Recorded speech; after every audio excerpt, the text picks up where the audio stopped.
Bonjour à tous. Donc, avant de débuter, je souhaitais vous souhaiter personnellement la bienvenue et remercier tous ceux qui se sont déplacés et aussi sans doute tous ceux qui nous écoutent sur Facebook parce que je crois qu'on est en direct. Donc, je suis Pierre Baptiste, le directeur des études supérieures de Polytechnique Montréal. Donc, je m'occupe entre autres des maîtrises et je dis aussi que parmi mes enfants, j'en ai un qui a fait un DESS, un autre qui a fait une maîtrise professionnelle et une qui a fait une maîtrise recherche. Donc, j'ai une bonne expérience dans ce type de formation. L'activité de ce soir vise à répondre aux préoccupations exprimées par plusieurs de nos étudiants qui s'interrogent chaque année sur la valeur ajoutée de rajouter une maîtrise sur votre CV. Donc vous êtes probablement là ce soir parce que vous vous posez ce type de questions. Nous avons pensé que les meilleures personnes pour répondre à ces interrogations étaient finalement les employeurs eux-mêmes qui sont ici.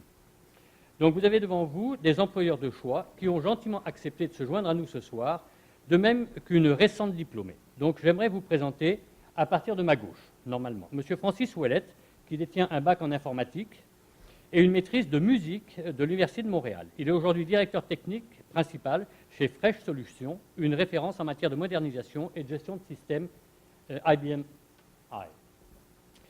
Madame Diana Marcela Restropo Moreno, qui est diplômée d'un bac en génie industriel, donc non, plutôt en génie chimique, c'est ça, de la Colombie, qui est arrivée au Québec au titre de résidente permanente et a choisi de faire une maîtrise professionnelle à Polytechnique Montréal afin d'obtenir une première expérience québécoise.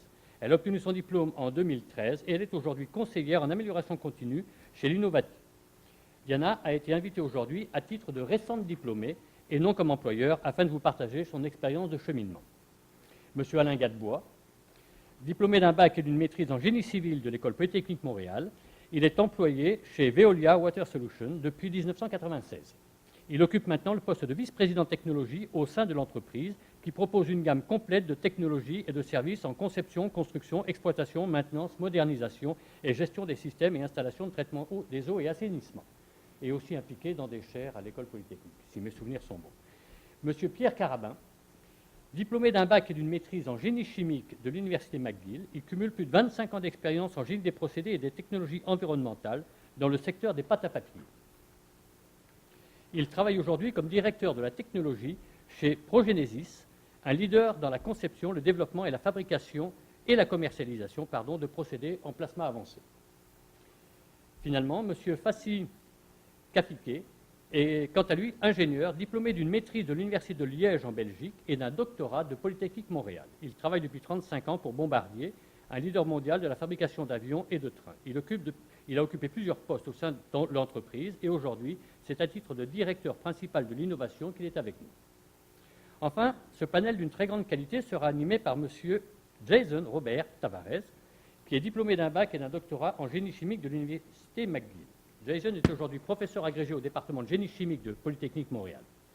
Malgré qu'il n'est pas lui-même de maîtrise, l'une de ses étudiantes à la maîtrise a gagné le prix de meilleure mémoire de maîtrise de Polytechnique en 2016. Félicitations.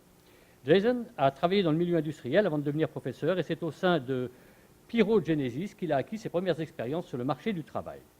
Jason anime également le concours Ma thèse en 180 secondes, qui s'est tenu il n'y a pas longtemps, à Polytechnique depuis plusieurs années. Et il saura animer avec succès la table ronde de ce soir. Donc bienvenue à tous et merci d'avoir accepté notre invitation. C'est un réel plaisir de pouvoir vous accueillir pour la 3e édition de cet événement annuel. À noter que la table ronde aura une durée maximale de 75 minutes, après quoi vous serez invités à poser vos questions à nos panélistes. Nous procéderons ensuite à un tirage au sort de présence vers 19h15 et vous serez alors conviés à poursuivre nos échanges autour d'un petit goûter cocktail, sans doute juste à côté, dans l'atrium. Sans plus tarder, je cède la parole à M. Tavares pour le début de cette table ronde. Merci beaucoup, Pierre.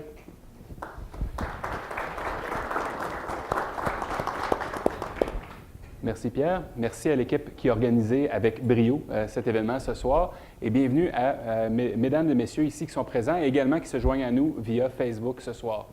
Donc c'est un plaisir de pouvoir accueillir nos panélistes ce soir et voir si on peut davantage maîtriser le sujet. On sait que la maîtrise peut nous catapulter dans différentes directions et que plusieurs d'entre vous sont soit déjà à la maîtrise ou commencent à y penser, à voir s'ils veulent se lancer vers ce défi. Il y a différents parcours qui sont possibles. On parle de la maîtrise recherche, la maîtrise professionnelle, ou qu'on appelle parfois la maîtrise cours, et on a des représentants des différentes directions que peut prendre une maîtrise avec nous ce soir. La maîtrise peut servir pour faire un tremplin vers le doctorat. Ça a été mon parcours personnel. D'autres vont l'avoir utilisé pour assumer des rôles de leadership ou vont s'en être servis pour ouvrir des portes vers différents postes au Québec et au Canada. D'ailleurs, c'est un peu dans ce sens que je veux parcourir, aligner la discussion dès le départ. Donc, je m'adresse à vous, Diana. Oui. Lorsque vous êtes arrivé au Québec, est-ce que c'était votre première intention que d'entamer une maîtrise ou vous cherchiez simplement un emploi en génie? Ben, dans les fonds, mon choix, c'était les deux. Je voulais faire la maîtrise, puis je voulais chercher l'emploi en même temps. Sauf que quand j'ai commencé à chercher l'emploi, c'était compliqué. Puis je me suis dit, ben, je ne veux pas faire une autre chose qu'être ingénieur ici. Puis c'est mon choix, puis je vais pas changer ma carrière. Je ne veux pas faire ça, même si plusieurs personnes te disent que c'est un meilleur chemin d'aller ailleurs. Je savais que je serais capable d'être un ingénieur ici. Donc, je dis, ben, au pire, si ça ne marche pas, j'aurai ma maîtrise, puis je retourne chez nous. Mais les choix, c'était faire les deux choses en même temps. Puis, c'est vraiment ça, les choix. Les choix, c'était d'étudier, profiter le temps que je passais ici au Québec, puis après, embarquer dans un emploi si possible. Mais je cherchais beaucoup, mais ça n'était pas facile. C'est juste quand j'ai commencé à mettre École Polytechnique Montréal à la fin de mon CV que j'ai commencé à recevoir des appels. Donc, je trouvais que c'était le meilleur choix. C'est vraiment un choix super bon. Excellent, mais au moins, ça a eu un dénouement qui était fort positif. Ouais. Et j'irai un petit peu avec la question à l'envers pour mes autres collègues qui sont ici. Vous qui êtes dans une position d'emploi, est-ce que vous voyez un CV provenant d'un étudiant qui a fait sa formation à l'étranger? Est-ce que vous le percevez différemment s'il y a une formation au Québec ou est-ce que le diplôme de son institution d'origine est suffisant? C'est fou. Il y a quelques années, je te répondrais que j'y voyais une grande différence. Aujourd'hui, plus du tout. J'ai un ami qui vient de la France, qui a sa maîtrise en informatique, qui est super bon. Probablement un des meilleurs que je connais dans l'UI, parce que moi, j'aime beaucoup le développement logiciel. Donc, dans l'UI, il est vraiment structuré, très puissant, très fort. Puis, tu as l'équivalent ici aussi. Mais je pense que ça s'amoindrit de plus en plus. Je ne pense pas qu'il y ait une si grande différence qu'il y en avait il y a quelques années. Est-ce qu'on a un accord? Moi, ce que je pourrais dire à cet effet, c'est que le travail que nous avons s'effectue principalement au Canada. D'avoir un candidat qui n'aurait aucune connaissance du Canada va avoir un problème à se faire recruter chez nous. Ouais, il faut connaître un peu les clés de la culture, Ouais. comment on gère des entrepreneurs, comment on est en contact avec la population. Quelqu'un qui aura fait une étude supérieure au Québec, ici par exemple, pour nous, ça fait déjà cette introduction-là à la culture sera importante. Donc, non pas qu'on fera pas une ségrégation directe, mais évidemment, quelqu'un qui aura une maîtrise, par exemple, d'ici, déjà, ça part sa candidature d'une façon plus élevée. Qu'il provienne d'un autre pays, pour nous, c'est bien, parce qu'il va apporter une culture, il va apporter un mélange de connaissances. Mais s'il arrive, il débarque au Canada, étant étudiant, n'ayant jamais eu d'expérience de travail, ça sera très difficile d'être embauché. Donc, ce n'est pas une question de compétence ici, c'est une question de validation du processus d'adaptation. En l'occurrence. L'intégration. Du milieu de travail, je pense aussi, c'est ce que je comprends. Pour vous, messieurs, est-ce que vous êtes en accord avec ces... Moi, je dirais un peu la même chose qu'Alain. Quand on va regarder différents CV, c'est sûr que celui où il y a une maîtrise ici au Québec ou au Canada en général, on a l'avantage, c'est ça, de l'adaptation à la culture aussi, de comprendre des choses aussi simples que des pieds, des pouces. Les gens qui arrivent d'Europe, parfois, ne connaissent pas ça. Les types de tuyauterie dans le métier qu'on fait, c'est important de comprendre ça. Au-delà de ça, il y a aussi, pendant le processus de maîtrise, les gens vont s'être fait des réseaux, donc ils vont connaître aussi qui sont les fournisseurs, qui sont les chercheurs dans le domaine. Donc ça, c'est toutes des valeurs ajoutées pour nous. Il y a l'aspect quand même une plus grande facilité d'aller chercher un statut auprès de l'OIQ, bien que ça devient plus simple maintenant, mais c'est sûr qu'en ayant la maîtrise, ça devient plus facile. Donc, c'est vrai que la personne qui vient de l'étranger, qui aura sa maîtrise ici, elle est sur le dessus de la pile. Je suis d'accord avec Alain là-dessus. Oui, ben, nous sommes une multinationale avec une main-d'œuvre très diversifiée qui vient d'un peu partout dans le monde. Nos clients sont partout dans le monde. Et donc, dans notre... c'est sûr qu'on regarde d'abord la capacité de la personne de pouvoir travailler légalement au Canada. Et une fois que ça s'est mis, on regarde évidemment les expériences. Si des gens ont fait des stages chez nous localement, ça aide. Donc, il y a toujours un petit parti pris, évidemment, pour des gens qui travaillent qui ont travaillé avec des professeurs que nous connaissons, parce que nous avons des projets avec tous les professeurs dans les universités ici au Québec. Mais autrement, je pense que dans l'industrie aéronautique, qui est une industrie globale, la diversité de la main-d'œuvre est un atout. En fait, je ferai le pont un peu sur des points qui ont été évoqués, entre autres par Pierre et Fassi. Vous avez dit qu'un étudiant ayant complété une maîtrise amène dans son bagage, qu'il soit étranger ou non, la création d'un réseau, un réseau professionnel, dans le fond, qui a été approfondi. Est-ce que pour vous, bon, c'est le seul avantage d'aller embaucher quelqu'un qui a complété un diplôme d'études supérieures, ou vous voyez d'autres avantages importants à l'embauche de quelqu'un qui a une maîtrise ou un doctorat? Oui, absolument, il y a d'autres avantages. Puis un des avantages les plus grands que moi j'ai vu, c'est ce que j'appellerais la débrouillardise. Quand on va, surtout pour les gens qui ont fait des maîtrises à thèse ou avec un projet considérable, ça va rendre débrouillard. Puis dans le processus d'entrevue, je vais souvent demander aux candidats, dessine-moi ton setup expérimental, qu'est-ce que tu as fait? Comment tu as monté ça? Qu'est-ce que tu as changé dessus? Est-ce que tu comprends les principes fondamentaux en arrière de ça? Donc, toute cette débrouillardise-là, c'est des atouts très importants que je trouve dans un premier emploi. C'est vrai, quelqu'un qui a fait des stages, ça peut se comparer à ça, mais je dirais que la maîtrise, c'est un petit plus, parce que tu vas avoir passé 1 an, 2 ans sur... OK, à vraiment développer un projet en tant que tel. Donc, c'est pour moi, la moitié de nos ingénieurs ont des maîtrises. Je pense que cet aspect-là de la débrouillardise, c'est quelque chose qui est très important pour nous. Moi, je dirais que dans mes équipes qui est en procédé, à peu près tous les ingénieurs ont des maîtrises. Premièrement, il y a une acquisition de connaissances. Je n'aurais pas pu faire le travail sans une maîtrise, puisqu'au bac, en environnement, en traitement de l'eau ou en environnement, je n'avais pas les acquis pour pouvoir aller sur le marché du travail. C'est peut-être pas partout comme ça à travers le Canada, mais je crois qu'ici, dans cette institution, pour celui qu'on veut embaucher, il doit avoir passé à travers déjà cette étape de maîtrise, de connaissance. Ça, c'est le premier point.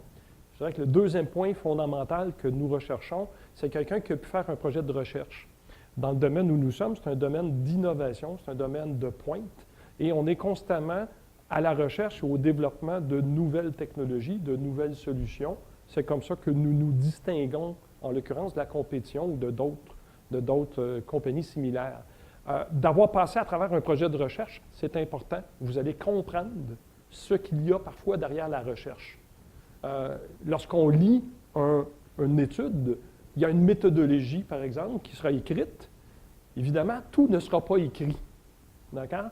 Et que lorsque vous aurez fait un projet de recherche par vous-même, vous allez décoder certaines choses qui, dans un rapport, peuvent être écrites ou parfois ne pas être écrites. Et cette importance-là, pour nous, elle est très importante. En fait, c'est important que d'avoir passé vous-même à travers un tel processus dans ce type de poste-là. Je ne dis pas que c'est tous les ingénieurs chez nous qui ont nécessairement une maîtrise. En contrôle, les gens qui font de l'instrumentation et contrôle, normalement, ils arrivent avec un bagage suffisant et ce n'est pas à eux qu'on demande de pousser la technologie au niveau du procédé. Mais dans mes équipes, c'est quelque chose que nous allons rechercher. Donc, quelqu'un qui a déjà travaillé, un peu comme vous le décrivez, qui comprend c'est quoi sa recherche, donc ne serait-ce que l'expliquer, c'est important. Hein? On veut pas que on va avoir des gens qui sont capables de communiquer, mais on veut avoir des gens qui ont passé à travers un processus de recherche et ce n'est pas nécessaire d'avoir passé à travers le doctorat pour nous, à tout le moins. Mais l'étape de la maîtrise est une étape significative qui va vous permettre de comprendre des éléments. Alors ça, c'est un élément parmi tant d'autres. Mais je dirais un peu plus loin, l'étape de maîtrise permet, je suis en technologie de l'information, je fais une grande différence entre ceux qui ont un doctorat, une maîtrise, puis un bac ou quelqu'un qui vient du collégial. On vient d'en engager 10. On a des gens qui ont des doctorats, 2 doctorats, 2 maîtrises, bac et collégial. Et on travaille sur le même projet. Il y a une très grande différence dans la conception. Je dirais que les gens qui ont une maîtrise par rapport aux gens qui ont un bac, il y a une lumière qui s'allume quelque part. C'est ce que j'expliquais à mes confrères tantôt. Puis pour une raison que j'ignore, ils voient le problème sur un autre angle. Ils peuvent analyser le problème d'une façon plus précise. On a une personne en doctorat qui, lui, travaille dans le lab. Tout ce qu'il fait, c'est de la recherche pure. C'est un informaticien, là. C'est de la recherche pure. Puis je pense qu'on a besoin de tous ces gens-là. On a besoin de tous ces gens-là. L'informatique, les technologies de l'information évoluent tellement rapidement maintenant. Vous avez l'intelligence artificielle qui s'en vient. Nous, on va commencer un projet dans quelques mois. Puis tous les gens qu'on veut engager dans le projet, c'est des maîtrises de doctorat, rien d'autre. Rien d'autre. On n'a pas le choix. Ça va tellement vite. Ça nous prend des gens qui comprennent la complexité des choses, puis qui soient capables de simplifier cette complexité-là. Puis à partir de là, moi, je pense que les études supérieures, on s'en sort plus, on n'a plus le choix. Là. Ça va trop vite. C'est quand même intéressant. Donc, on a des qualités qui sont récurrentes ici, que vous avez fait ressortir, les éléments d'autonomie, de débrouillardise, d'approfondissement des connaissances. Donc, si j'en comprends bien, il faudrait que tout le monde ait une maîtrise ou un doctorat pour entrer, mais en réalité, chez vous, c'est quoi la proportion des gens qui ont, des employés qui ont des diplômes de cycle supérieur par rapport au non-cycle supérieur, aux bacheliers? Je dirais que, sans avoir le chiffre précis de notre bureau à Montréal, c'est peut-être la moitié des ingénieurs qui ont une maîtrise, ou en tout cas qui sont au niveau du cycle supérieur. Ceux qui sont chargés de projet, par exemple, on ne requiert pas une maîtrise. On requiert quelqu'un qui a vraiment le diplôme d'ingénieur, mais la maîtrise, on va former par nous-mêmes à l'interne cette personne-là. À nouveau, lorsque c'est un peu plus en termes de procédé, là, à ce moment-là, c'est 100 des gens qui ont une maîtrise. Donc, ça vous donne à peu près. Donc, ça dépend de la catégorie. Donc, ce n'est pas un essentiel dans tous les postes que nous embauchons, mais dans certains cas, c'est pratiquement Mais il y a une distinction au niveau des types de postes qui vont arriver. Absolument. Absolument. Est-ce que c'est vrai chez Bombardier, chez Pyrogenesis également? Oui, bien, chez Bombardier, on a environ 4000 ingénieurs. Et sur les 4000, on a probablement, si je regarde les chiffres que j'ai vus il y a 2-3 ans, 400 maîtrises et 140 PhDs. Moi, j'étais pendant 15 ans chef aérodynamicien. J'avais un département qui était un département les plus avancés techniquement de l'entreprise. Eh bien, j'avais à un moment donné 24 ingénieurs, 12 maîtrises, 12 doctorats. Donc, nous, quand on regarde les gens qui ont un baccalauréat en ingénierie, sont là pour appliquer l'état de l'art, pour développer des produits, les fabriquer et les maintenir. Les gens qui font une maîtrise, on les prend parce que d'abord, ils sont entraînés à la recherche, donc ils rentrent pour des postes de recherche, parce qu'ils ont appris la démarche. Aussi, parfois, on les prend en maîtrise parce que dans certaines technologies avancées, il y a des cours qui ne se donnent qu'à la maîtrise, et donc des expériences qui ne se prennent qu'à ce niveau-là. Mais ensuite, on a eu un très grand programme où on prenait des gens de maîtrise, même maîtrise court, parce qu'on cherchait des gens qui avaient des vues un peu plus larges pour le leadership de l'entreprise. Et on avait des programmes où on les faisait, après leur maîtrise, on les faisait défiler dans plusieurs départements pour élargir leurs horizons. Et beaucoup de ces gens-là sont aujourd'hui aux commandes de plusieurs départements chez nous. OK, donc on voit vraiment une distinction dans la progression au sein de l'entreprise en plus Oui. Pierre, chez vous? Bien, ça ressemble un peu à ce qu'Alain disait tout à l'heure. Donc, à peu près la moitié de nos ingénieurs ont des diplômes d'études supérieures. Et c'est peut-être pas aussi systématique à savoir quel poste, mais c'est plutôt dans le rôle que ça va se jouer. Donc, on est une compagnie de haute technologie, donc tout le monde a quand même un rôle très créatif à amener dans le développement de nos technologies.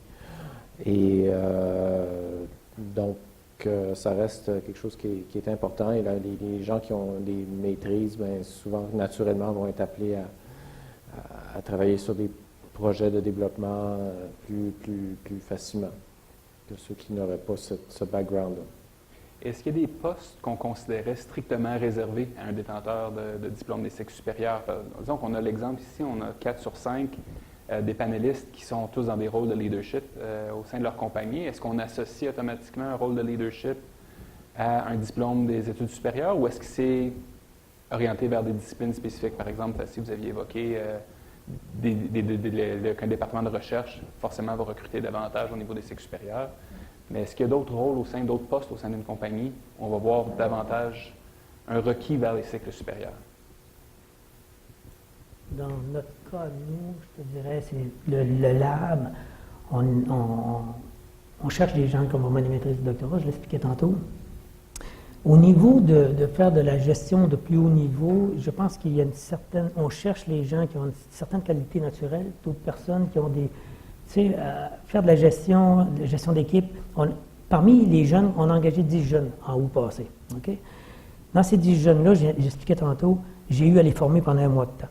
Après 1 mois de formation, après 2-3 mois de travail, il y en a une qu'on a identifiée, qui a un doctorat, mais qui a naturellement une facilité à parler avec tout le monde, comment on dit, qui est un facilitateur de la discussion ou qui aidait les autres gestionnaires à comprendre le milieu d'affaires ou les technologies qu'on développait. Elle est devenue presque naturellement une fille qui s'occupait d'une équipe de développement UI, front-end, comment on dit, interface usagée, web.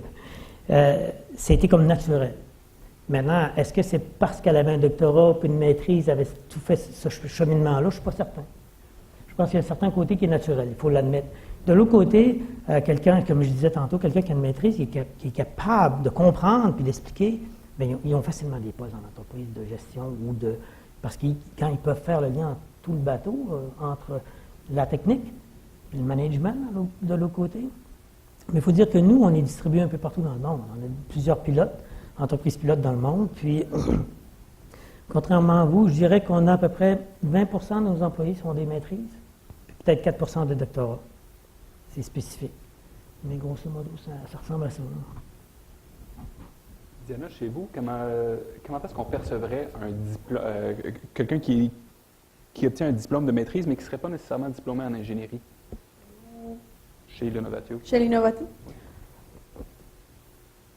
Ce n'est pas nécessairement une obligation, mais c'est vrai que dans mon cas, l'effet d'avoir fait de la maîtrise en production valeur ajoutée m'a aidé à approfondir mes connaissances en valeur ajoutée.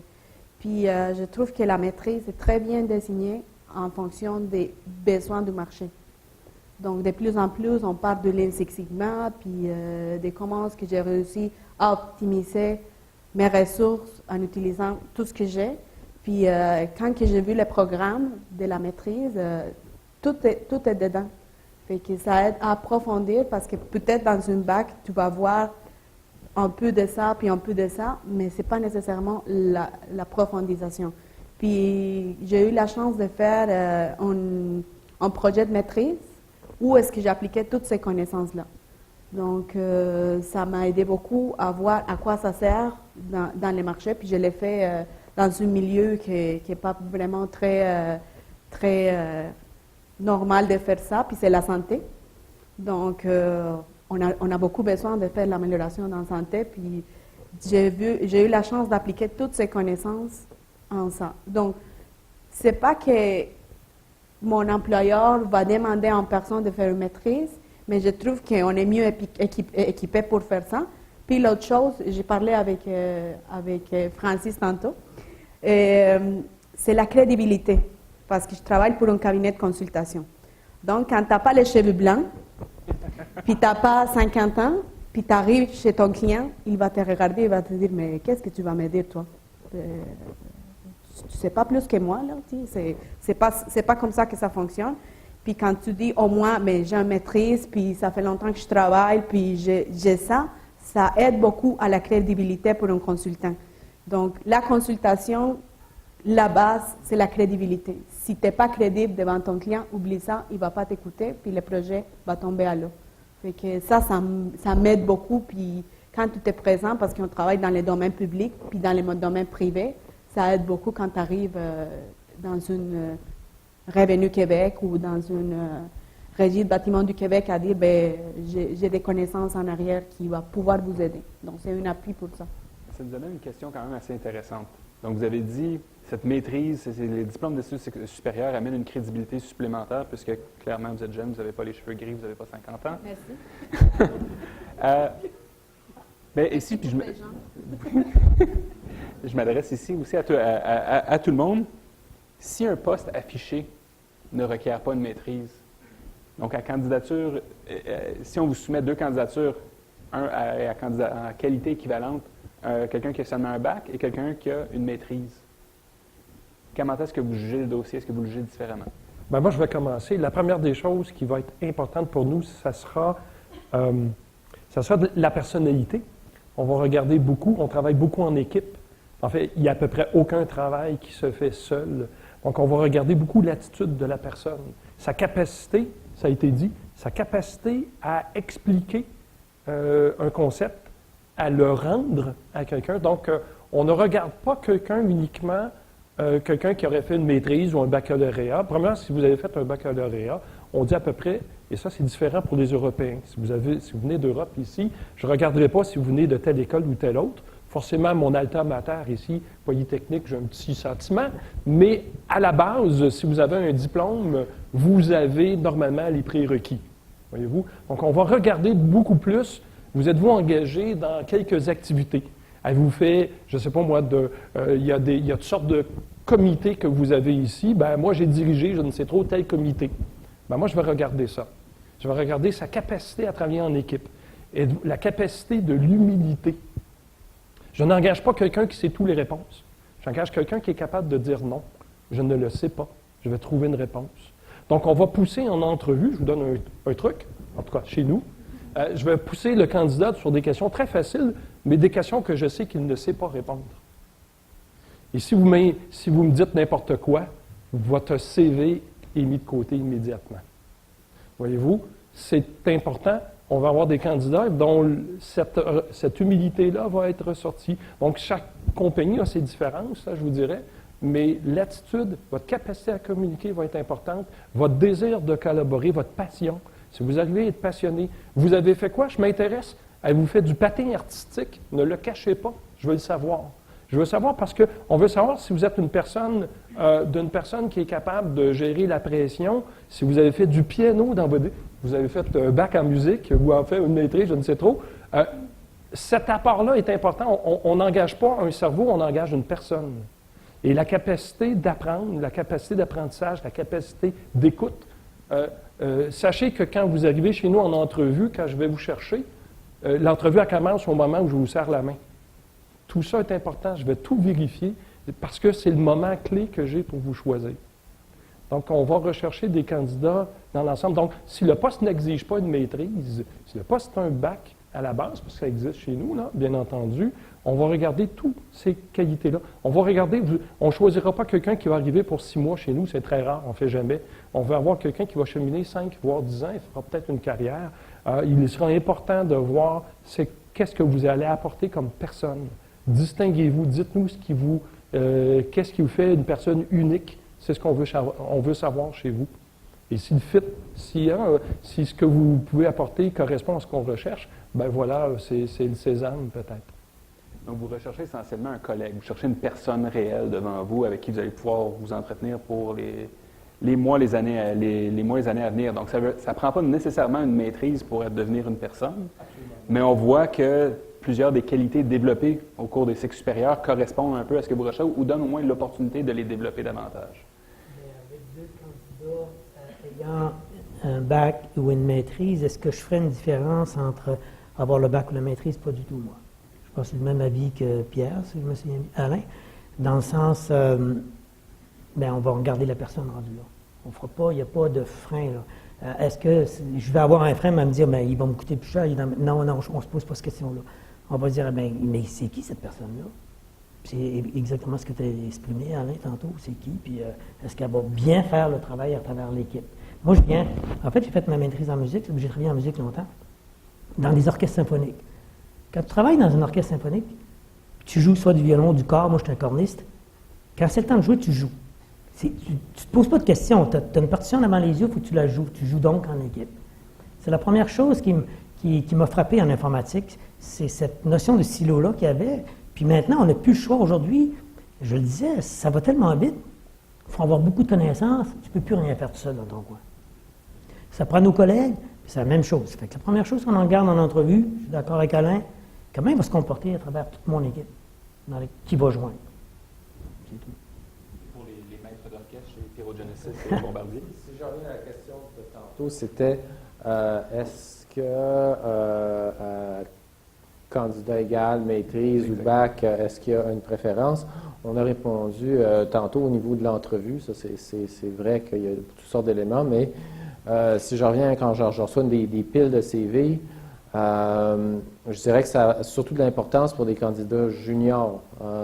Si c'est quelqu'un qui a une expérience de 20 ans, on va peut-être moins regarder ça. Mais je dirais que quand vous faites votre CV puis qu'il y a une maîtrise et qu'aussi on m'a expliqué dans le CV qu'est-ce que vous avez fait pendant votre maîtrise. C'était quoi le sujet? Est-ce que vous l'avez bien maîtrisé? C'est important. Puis, je pense que c'est Alain qui disait tantôt, est-ce que vous avez fait autre chose pendant votre maîtrise ou vous avez juste étudié? Est-ce que vous avez comme pris des petits projets à part pendant l'été? Avez-vous étudié, aidé un autre étudiant sur quelque chose? Est-ce que vous avez été assistant d'enseignement? Parlez-en dans votre CV, c'est des choses, OK, où le gars ou la fille a été capable de faire ci ou ci ou ça. C'est sûr qu'il y a une valeur ajoutée au niveau du CV, surtout pour des débutants, des juniors. Donc, c'est ça que je rajouterais là. Oui, donc, chez nous, en aéronautique, surtout, on ne fait jamais rien tout seul, hein, vous savez. Moi, il y a un jour, un ingénieur est venu chez moi et puis il me dit j'aimerais bien avoir un travail à faire tout seul. Puis je lui ai dit, qu'est-ce que tu veux que je te donne? L'aile gauche ou l'aile droite de l'avion? Donc, le travail est multidisciplinaire. D'abord, on travaille en équipe, beaucoup. Et le maillon faible, c'est la faiblesse du projet. Ensuite, c'est très multidisciplinaire. Mais maintenant, c'est multigéographique et on a aussi beaucoup de fournisseurs, on a des partenaires, donc il faut travailler vraiment la capacité d'intégration est une capacité très importante. Et donc, l'idée, c'est de dire, quand on fait la maîtrise, c'est d'essayer d'apprendre des choses différentes de ce qu'on apprend quand on fait un bac. Quand on fait un bac, on apprend la science, la technologie, l'état de l'art, on a des connaissances et on est capable d'utiliser les principes physiques pour arriver à un résultat. Pendant que vous faites votre maîtrise, je dis toujours que la chose la plus importante chez un ingénieur, ce n'est pas simplement ce que cette personne sait, c'est savoir quoi faire avec ce qu'on sait.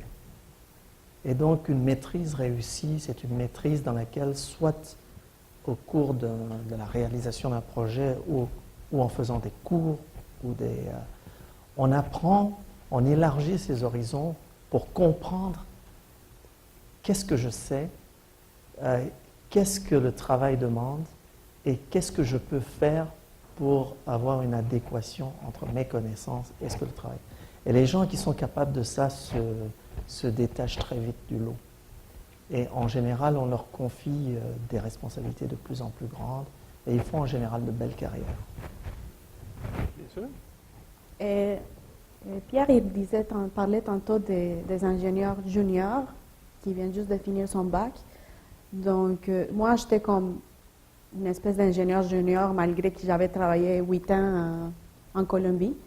Donc, le fait d'avoir fait un projet de maîtrise m'a aidé aussi à voir l'application de tout ce qu'il fallait que je fasse, savoir quoi faire avec tout ce que j'avais appris, puis aussi d'être au milieu de travail avec une première expérience. Donc, c'est l'équivalent à être un junior. Donc, j'ai eu la chance d'avoir pendant une année un projet qui m'a permis d'être comme un employé dans une... C'était à l'hôpital, mais c'est un employé à l'hôpital, puis avoir une référence de quelqu'un qui dise « Diana est bon, elle fait bien sa job, elle arrive à l'heure, elle fait les choses comme il faut », puis avoir quelqu'un qui parle bien de moi, c'est l'équivalent à être ingénieur. Donc, si je mets de l'expérience avec les gens qui sont même des Québécoises ou des gens qui sont canadiens ici, ça va être bon quand même pour avoir une première expérience. Donc, c'est vraiment en plus. Sur cette notion d'adaptation et d'intégration culturelle. Ouais. Alain, vous vouliez renchérir? Un point très important d'une maîtrise, ce sont vos professeurs. Soignez-les, hein? Soignez-les, vos professeurs, parce que si j'ai à vous embaucher, qui vous pensez que je vais appeler avant de vous embaucher? Je vais appeler votre professeur. Je vais lui demander, mais parle-moi de l'étudiant. Qu'est-ce qu'il a fait? Parle-moi de ses bons coups, de ses difficultés, il n'y a pas un candidat parfait, là, mais c'est normal. Donc, moi, je ne vous connais pas. Pour la plupart, je ne vous connais pas. Je vais tenter d'avoir le plus possible d'informations. Celui qui en a beaucoup sur vous, c'est votre professeur, qui a vu vos difficultés, qui a vu ça. Donc, si moi, j'ai un bon lien avec le professeur, je vais tenter, ça ne sera pas uniquement cette source d'information-là, mais assurément, je vais lui parler. Donc ça, c'est le premier point d'importance. Soignez votre professeur. Okay, la relation, c'est pas on est d'accord. Deuxièmement, il va vous connaître très bien. Deuxièmement, il est possible que votre maîtrise, vous la fassiez, comme Diana vient de le mentionner, avec un partenaire. Nous avons la chance ici, nous, d'être membres de la chaire de traitement en eau potable de l'École polytechnique depuis 1992. C'est la plus vieille chaire industrielle du CRSNG au Canada. J'ai fait le calcul, depuis 1992 à aujourd'hui, nous avons embauché, pour la plupart du cas, là, embauché 15 % de tous les étudiants qui ont fini par cette chaire-là. Prenez la somme de tous les étudiants, prenez 15 %, ils sont chez nous. Ou ils ont passé par chez nous. D'accord? Ils sont soit rendus en Australie, à Paris, ailleurs, notre firme étant basée à Paris, principalement. Donc, ils ont pu évoluer, ils sont allés dans la consultation ailleurs, mais nous avons embauché 15 % de tous les étudiants.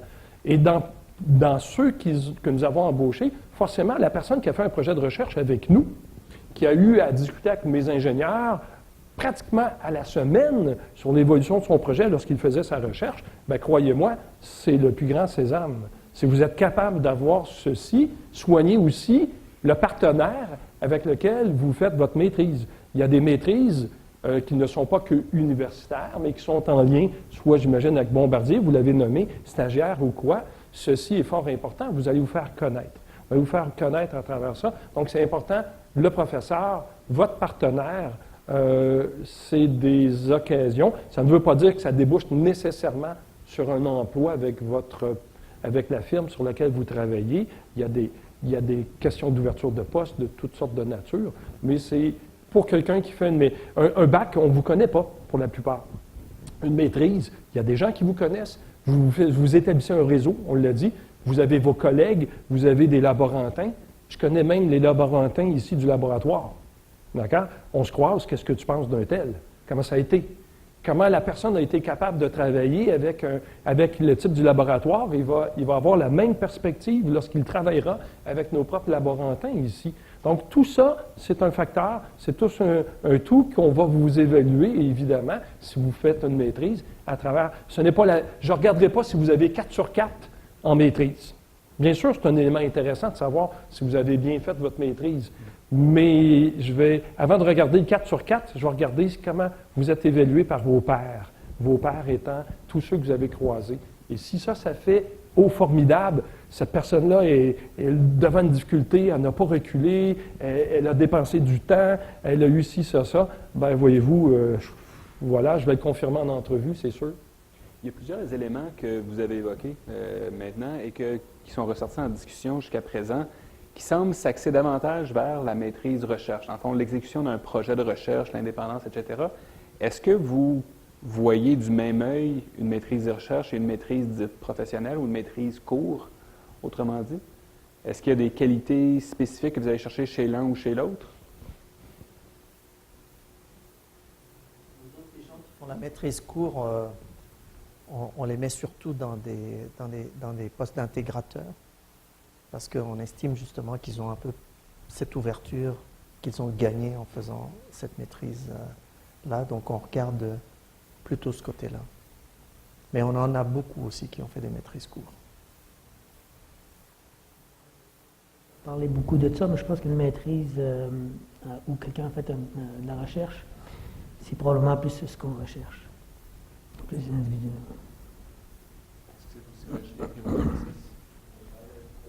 On cherche quand même la maîtrise à thèse là, ou à mémoire. C'est en priorité. Par contre, il y a certaines choses spécialisées. Je pense, entre autres, il y a une maîtrise en gestion de projet. Là. Il y en a dans différentes universités. Ça, c'est quelque chose qui est plus une maîtrise à court, mais qu'on va rechercher. Encore là, candidat égal là, pour aller chercher un gestionnaire de projet, celui qui aurait fait cette formation-là. On va le mettre comme encore une fois sur le dessus de la pile. L'approfondissement de connaissances, encore une fois. C'est ça, exactement. Parce que c'est sûr qu'en bac, si je cherche un gestionnaire de projet, je vais considérer pratiquement autant quelqu'un qui a une maîtrise en gestion de projet que quelqu'un qui a 5 ans d'expérience. On va dire un 2 à 5. Donc, je vois beaucoup de valeur là-dedans. Donc,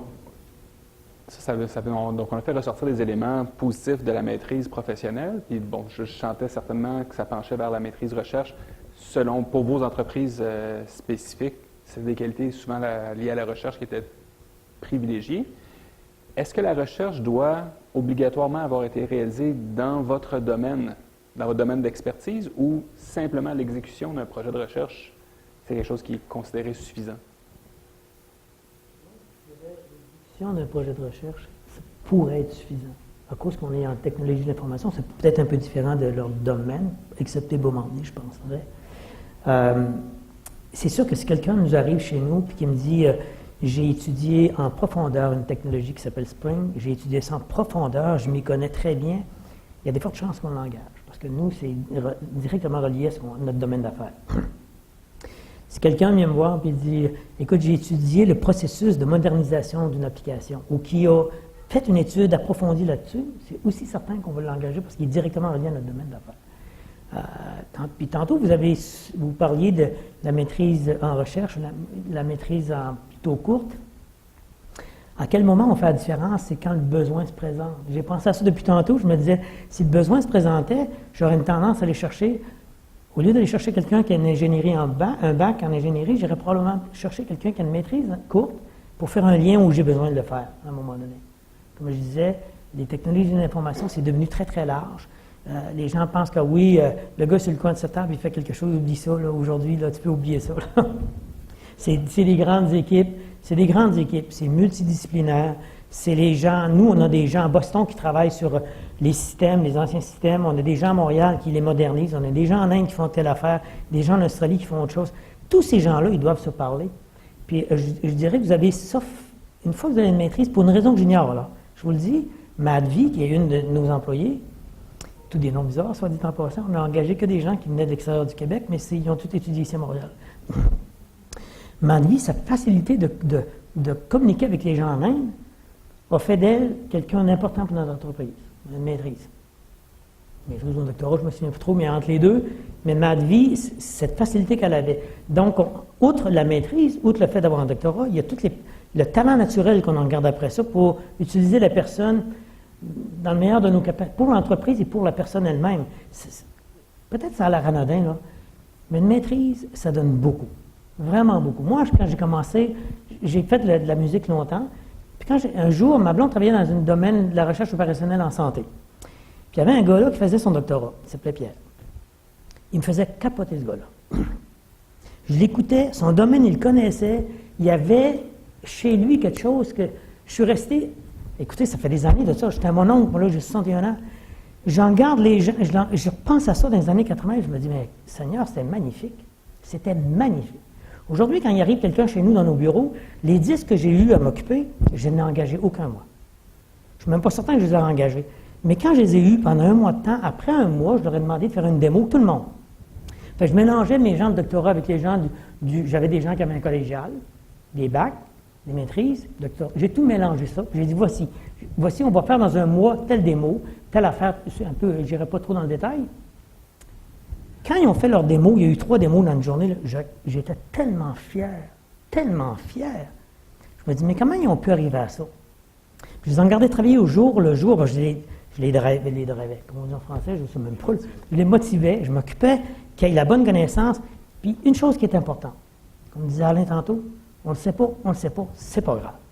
Aujourd'hui, il y a des choses que je ne sais pas en informatique, que vous allez savoir vous autres demain. Vous allez être mon boss peut-être un jour. C'est vous autres qui allez dire, ben non, Francis, c'est dans le champ, c'est par là qu'il faut aller. Bien, c'est de vous autres qu'on a besoin. On n'a pas besoin des gens qui me disent, ah oui, je connais tout, je sais tout. Non, non, je ne suis pas sûr de mon affaire, je vais regarder. Puis la maîtrise vous permet ça. Je vais regarder, je vais analyser, puis voici ce qu'on est rendu. Il y a quelque chose d'une capacité à affronter l'inconnu, dans le fond. Ouais. Donc, ça prend. Puis, j'aimerais peut-être vous motiver, vous driver sur une question aussi en particulier. Il y a plusieurs étudiants parfois qui vont nous approcher avec le commentaire que si on va aux études supérieures, on va se surspécialiser. Mais ça semble être, du moins Francis, j'en tiens votre commentaire, comme quoi ce n'est pas une question de surspécialisation, c'est une capacité d'affronter l'inconnu. Alain, vous vouliez intervenir? Je veux dire, à nouveau en procédé, c'est essentiel. Donc, il n'y a pas de surspécialisation, c'est la spécialisation qui est requise. Donc, quelqu'un qui voudrait faire ceci, étant donné que c'est un domaine assez spécialisé, donc il faut que la personne ait fait quelque chose qui est relié au traitement de l'eau. Est-ce qu'elle l'aura fait à travers nos technologies, quelque chose d'apparenté? C'est pas si grave, en fait. Nous, ce qu'on veut, c'est justement ce que vous avez tout développé. Vous avez passé à travers un processus qui aurait été fait à telle école ou à telle université ou à telle autre. Dans le domaine de l'eau sera important, je dirais. On va regarder cet aspect-là. Et après, ce qui va être important, c'est, je reviens encore, les questions de qualité personnelle du candidat. Nous, la personne qui va rentrer chez nous pendant une année, elle sera en formation en gros. D'accord? Vous allez être immédiatement sur ça, mais vous aurez très peu de projets en autonomie par vous-même, assurément. Et c'est vrai pour un nouveau candidat, c'est vrai pour quelqu'un qui a 10 ans d'expérience. Ça prend à peu près une année chez nous avant de connaître tous nos processus, les façons dont nous fonctionnons. Donc, on va vous prendre en main. Donc, si vous n'avez pas travaillé sur, pas important d'avoir travaillé sur nos technologies, quelque chose d'apparenté, d'avoir fait la maîtrise, vous avez connu le processus, et après ça, vous allez intégrer une entreprise qui va vous permettre de cheminer à travers nos façons d'être. Imaginez-vous, vous venez de faire une maîtrise, vous arrivez dans une entreprise comme la nôtre, comme Alain, puis on vous forme encore. On n'a pas le choix, on vous forme encore. Fait que ça n'a pas de fin. Je pense une maîtrise, doctorat, il y aura de quoi après. C'est pas important, c'est important les études, vraiment important pour moi. Et Pierre, est-ce qu'on a besoin d'avoir fait de la recherche en plasma ou en aérospatial pour pouvoir être éligible, ou simplement le fait d'avoir fait une maîtrise dans une discipline, on s'entend, pertinente, vous voyez ça d'un bon œil? Pour nous, d'avoir fait une maîtrise dans un domaine qui est pertinent, c'est très important. La seule chose, c'est que nous avons de multiples domaines. On a des ingénieurs chimistes, matériaux, on a des électroniques, électricité, les systèmes électriques, power plant, etc. Tout ça. Et puis, l'autre côté de savoir si on a besoin de spécialistes ou de généralistes, on a besoin des deux. Quand vous vous asseyez dans un avion et que vous décollez, l'ingénieur qui signe que cette aile va tenir et qu'elle ne va pas casser, vous ne voulez pas quelqu'un qui est un très bon intégrateur et un très bon généraliste. Vous voulez un spécialiste qui comprend. Voilà. Par contre, quand vous avez un ingénieur qui doit mettre en place des équipes de 400 personnes pour arriver à un résultat dans un budget qui est donné, qui est limité et dans un temps qui est limité, vous n'avez pas nécessairement besoin de quelqu'un qui connaît tous les détails dans un domaine. Vous avez besoin de quelqu'un qui connaît l'interaction entre tous les domaines. Donc, c'est plus un généraliste et un intégrateur. Donc, il y a de tout. Je pense que l'industrie aéronautique, c'est ça qui est bien dans l'industrie aéronautique, c'est que ça touche à beaucoup de domaines et ça demande des capacités différentes. Je dirais dans mon cas, trouver des maîtrises en plasma thermique, ça ne court pas les rues, donc il faut être un peu flexible dans nos choix de candidats. Si je réponds à la question de la surspécialisation, ça m'est quand même arrivé parfois de voir des candidats au doctorat ou des candidats qui ont fait des doctorats qui, à mon avis, pour nous, étaient surspécialisés. Pour toutes sortes de raisons, en fait, qui avaient tellement focusé sur un petit élément, ils avaient perdu l'essentiel. Donc, c'est là... Les qualités de la personne, un peu qu'on parlait tantôt, la capacité à se débrouiller. Il ne faut pas perdre de vue l'essentiel quand on embarque dans cette aventure-là. Donc, pour moi, c'est sûr qu'au niveau maîtrise, il y a quand même une certaine plus de flexibilité de ce côté-là dans mon choix de candidat, bien que tous les gens qui graduent en placement au niveau doctorat, je pense que je les ai tous rencontrés. Je ne les ai pas nécessairement tous engagés, mais il n'y en a pas beaucoup. Donc, effectivement, il faut regarder c'est quoi comme je reviens tout le temps à mon histoire de débrouillardise, comment est-ce que le candidat a démontré pendant sa recherche qu'il était capable de comprendre et de faire des choses. Je reviens un peu à ce qu'on disait tantôt, tu sais, quand on fait un bac, bien, on est assis là dans une salle de classe, en gros, on ramasse de l'information puis on fait des exercices, hein, je schématise, là. Mais quand on fait une maîtrise, là, on devient créatif. On prend tout ce qu'on a appris pendant notre bac, puis là, on va créer des choses à partir de ça. Puis ça, dans une compagnie de technologie comme la nôtre, c'est hyper important. Donc, c'est ça que je recherche. Est-ce que la personne est capable de créer, est-ce qu'elle est capable de comprendre, est-ce qu'elle est capable de se débrouiller? Ouais. Peut-être un élément que nous discutons beaucoup, peut-être ce n'est pas arrivé, c'est la différence entre la maîtrise et le doctorat. Si vous avez un doctorat, vous allez avoir une question supplémentaire assurée de ma part. Mais pourquoi? Comme nous ne sommes pas, en tout cas le bureau de Montréal n'est pas ici un institut de recherche en tant que tel, je vais vous poser la question, mais pourquoi vous voulez venir chez nous puisque vous avez consacré 4 ans de votre temps en recherche?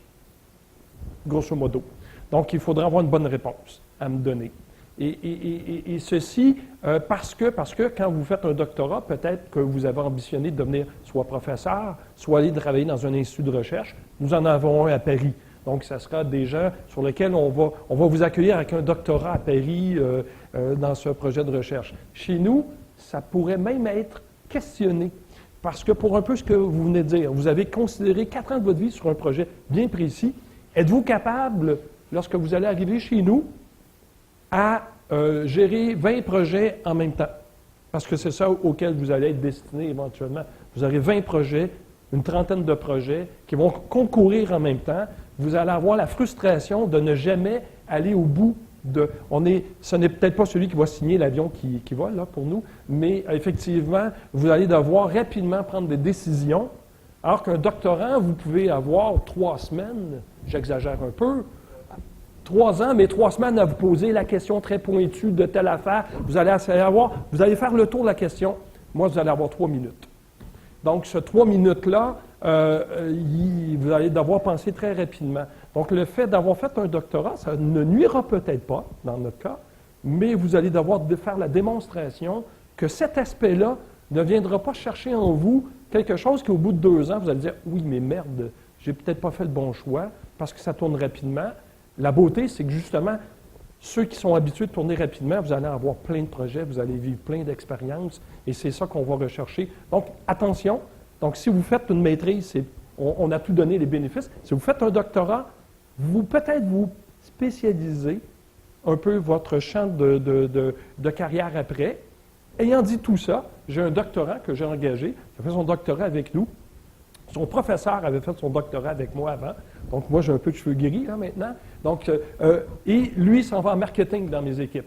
Alors, voyez-vous, donc le doctorant a vu, finalement, que son plaisir, son travail, c'est quand il rencontrait des clients et qu'il démontrait, il était capable de faire sa vente avec un client, et c'était ce qui est sa plus grande satisfaction. Donc, il n'y a pas de chemin unique, il n'y a pas de chemin, il faut être ouvert. En fait, nous, on est très ouverts. Encore là, comme je vous dis, c'est vraiment la personnalité, votre personnalité qui va ressortir. Et celui-ci, bien, finalement, il ne fera plus de recherche, mais il va être au fait de rencontrer un maire, des gens Donc, c'est un très grand vulgarisateur. C'est quelqu'un qui a une très grande capacité d'aller dans le fond, dans le détail, et en même temps, de dire à des gens qui ne sont pas techniques, bien, voici, d'expliquer quelque chose qui n'était non technique. Alors ça, c'est une qualité.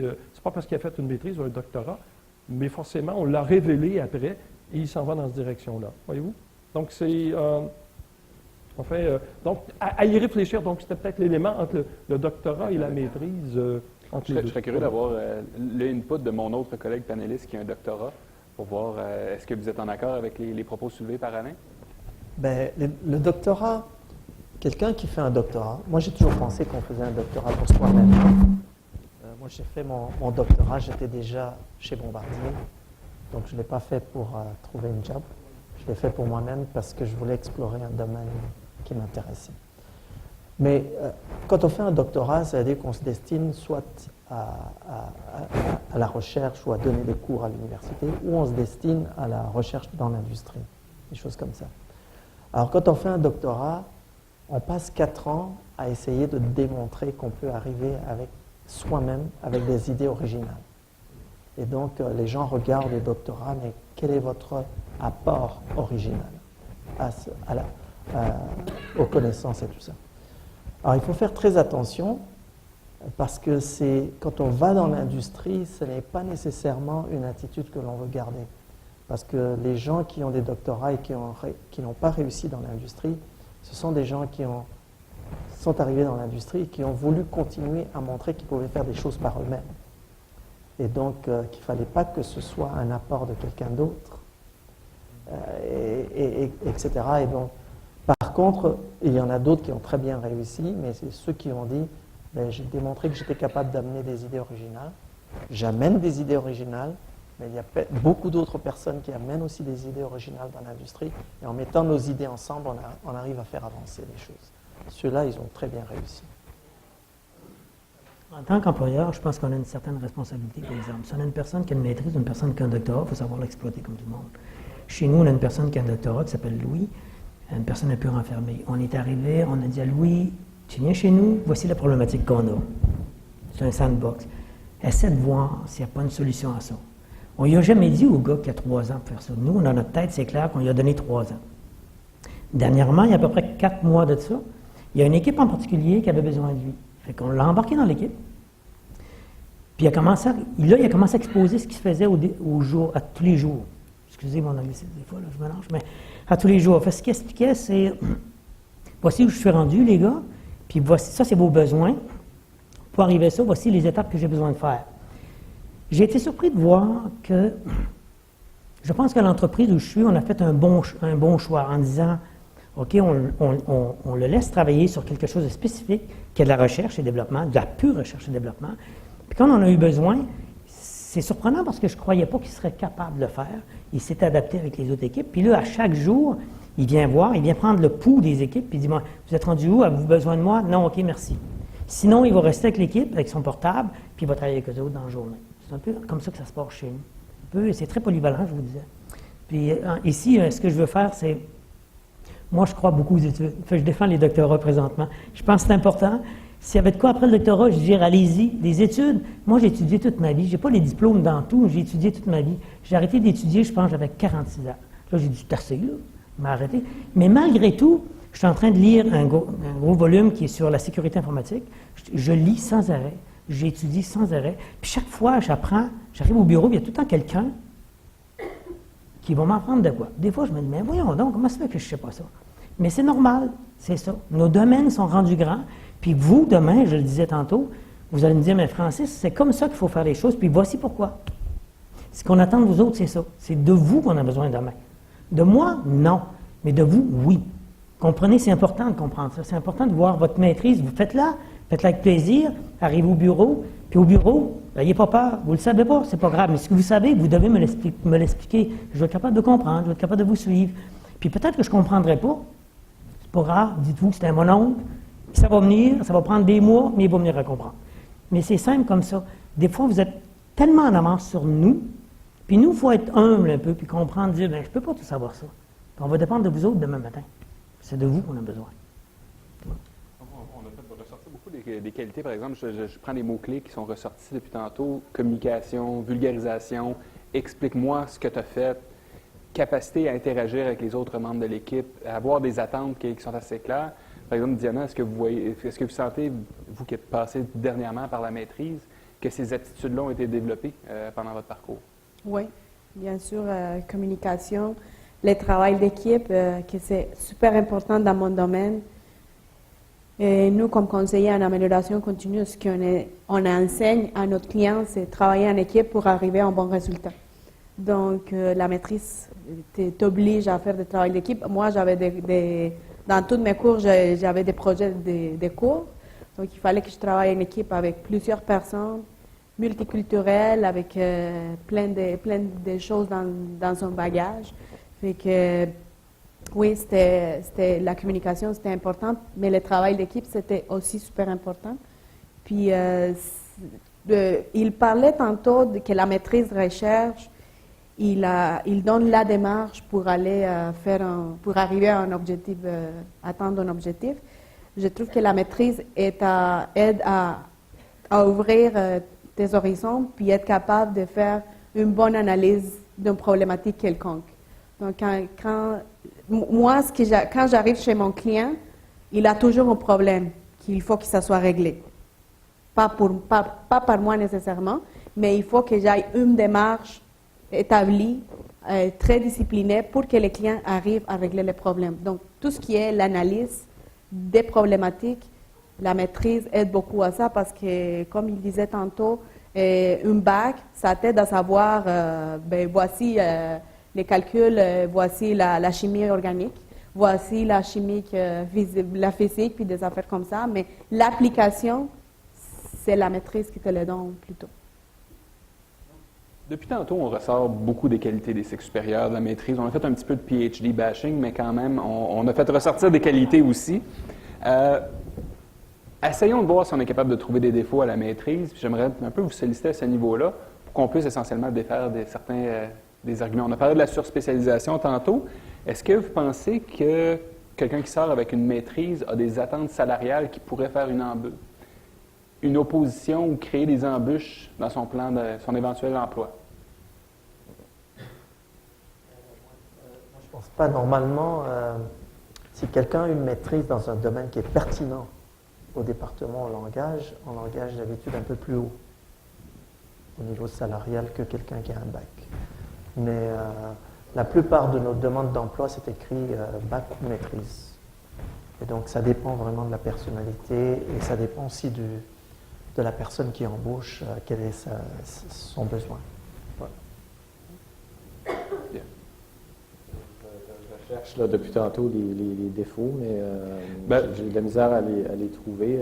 Je peux tenter de vous mettre sur une autre liste peut-être, mais... En fait, un défaut que moi j'ai vécu quand j'ai fait ma maîtrise, c'est que là, à un certain moment, j'avais hâte d'aller travailler. J'avais hâte. Tu sais, quand j'ai fini là, ça ne me rajeunira pas, là, mais en 87, quand j'ai fini mon bac, à peu près tout le monde avait un job. En fait, tous avaient un job. Dans ma promotion, on était 60. Et je pense qu'on est 2 ou 3 qui avons continué en maîtrise.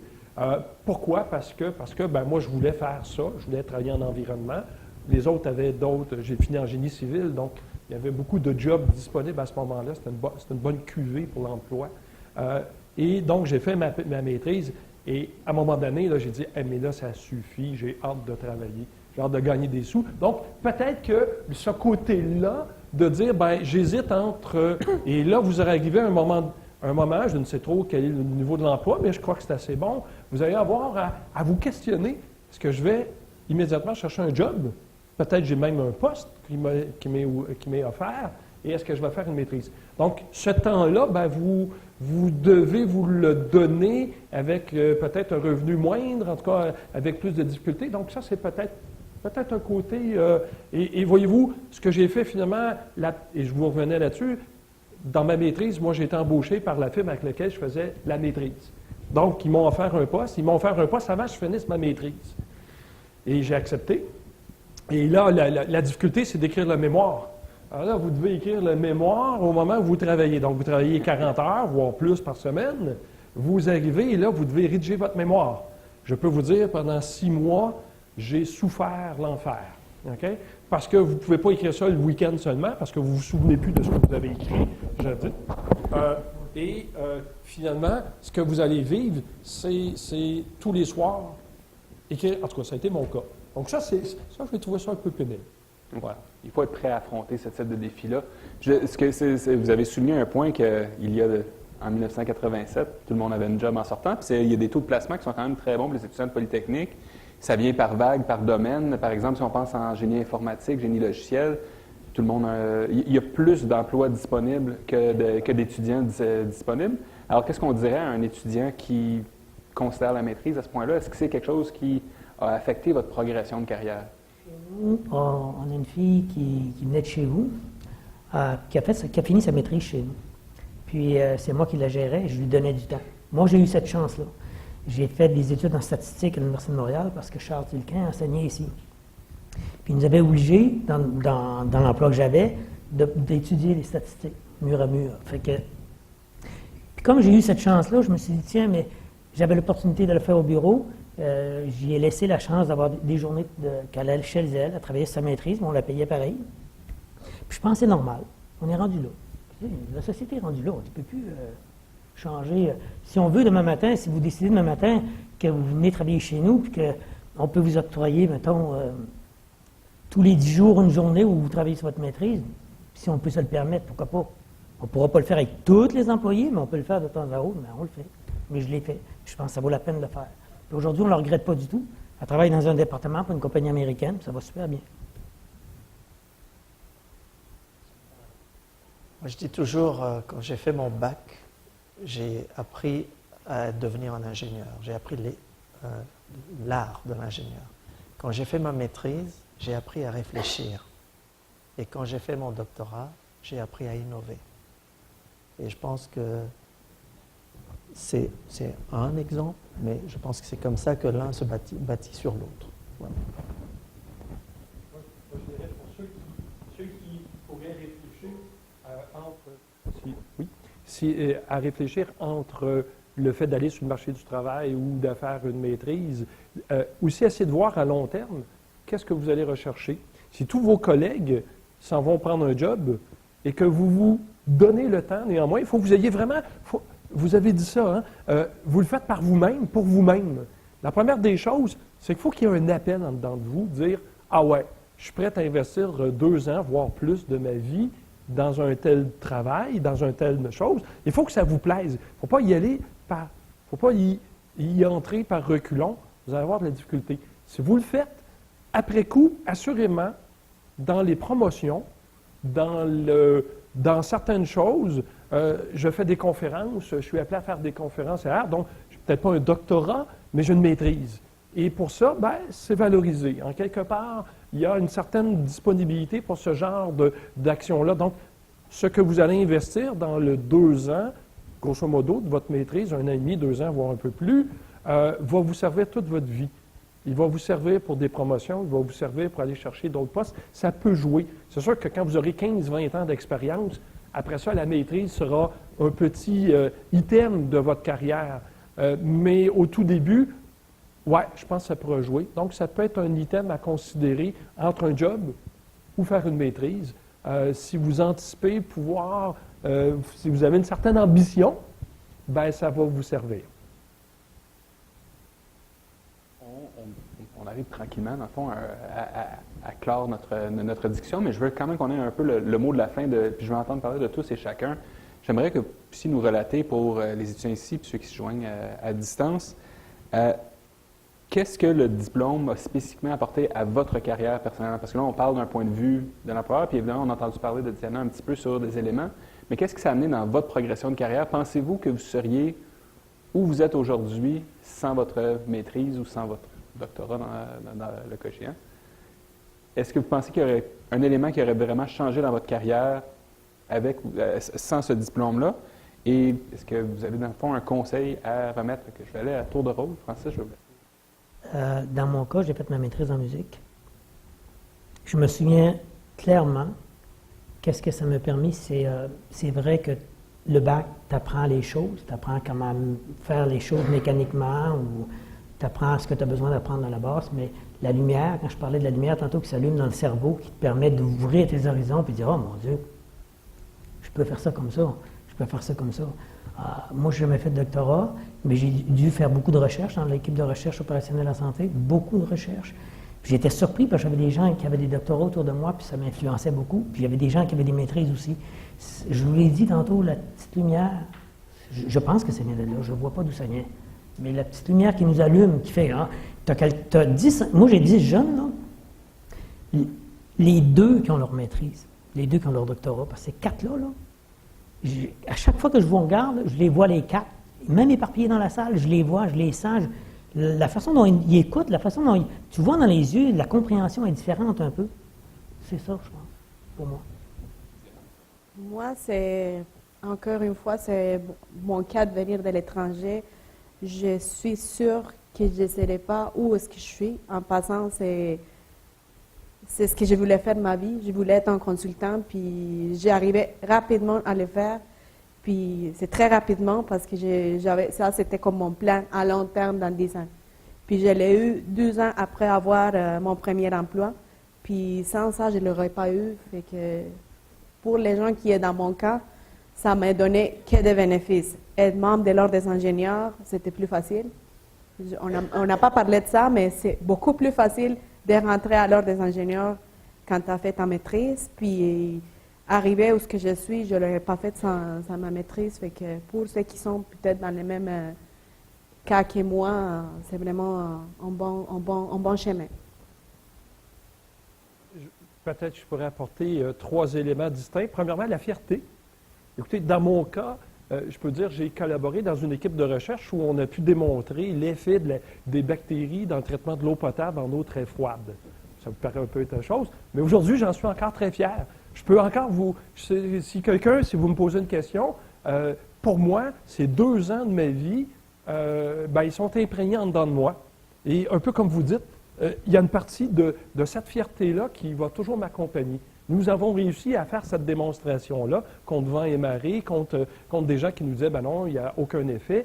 Oui, on a démontré, et je n'étais pas le seul, il y avait des doctorants, il y avait plein de gens. J'ai travaillé dans une équipe, et oui, on a atteint, on a innové à l'intérieur de ça. Donc, fierté, la première des choses. Deuxièmement, c'est ça qui m'a ouvert la porte pour avoir mon premier job, mon premier job professionnel, et qui m'a lancé par la suite. Et je dirais, en troisièmement, quand je regarde ce que dans mon boulot au quotidien, je collabore avec peut-être une dizaine d'universités au Canada. On définit les projets de recherche. On collabore avec plein de professeurs à l'intérieur ici à Polytechnique, mais je vais donner tous ceux qui font du traitement de l'eau. On a à peu près eu des projets où on est avec eux à McGill, à l'Université Laval, à UBC. Ne pas avoir fait une maîtrise, j'aurais assurément pas compris et j'aurais pas été capable d'établir ces liens avec les professeurs, les contrats de recherche que nous avons. Donc, ça a été pour moi ce tremplin et ça m'a permis d'être efficace au quotidien, je vous dirais, dans mon travail. Je dirais, dans mon cas, je crois pas que j'aurais ce poste-là si je n'avais pas une maîtrise. Je travaille dans une compagnie de technologie, d'être directeur de la technologie, c'est presque un prérequis d'avoir un diplôme supérieur. Donc, c'est peut-être juste ce que j'ajouterais, là, beaucoup d'éloquence de la part d'Alain, donc c'est dur d'être après lui.